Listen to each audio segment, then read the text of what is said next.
Augusztus 18-áig lehet online szavazni azokra a projektekre, amelyek a Szlovák Gázművek Alapítványa és az Ecofond közös Spoločně programja keretében nyerhetnek 3-10 000 eurós támogatást. Az ingyenes online szavazásba bárki bekapcsolódhat, s leadhatja voksát a számára legszimpatikusabb projektre. A szavazatokra 4 komáromi tervezet is pályázik. A Meredek Klub 9500 eurós támogatást szeretne nyerni a röplabdacsarnokban létesített mászófal bővítésére. Az Ötvös utcai óvoda közlekedési tanulóudvart létesítene 9800 euró értékben. A komáromi zsidó hitközség 5800 euróra pályázik, amely összegből előadás és koncertsorozatot szervezne Kultúrán közös címmel. Az Értelem Odüsszeája civil szervezet pedig ökojátszóteret hozna létre közel 4000 euró felhasználásával. A program a civil kezdeményezések felkarolását tűzte ki célul.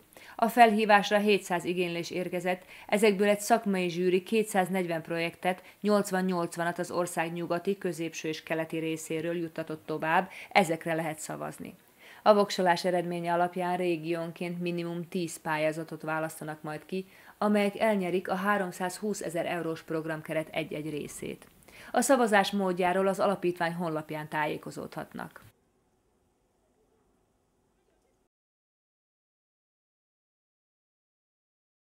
Televízne vysielanie je súčasťou projektu pod názvom Informáciou cez hranicu v prihraničnom regióne Pons-Danubí Crossing Borders by Information in the Pons-Danubí Border Region, ktorý sa realizuje v rámci programu cezhraničnej spolupráce Maďarská republika, Slovenská republika. Az elkészült műsor az információval a határon át a Pons-Danubí régióban Crossing Borders by Information in the Pons-Danubí Border Region című projekt részeként a Magyarország-Szlovákia határon átnyúló együttműködési program támogatásában valósul meg.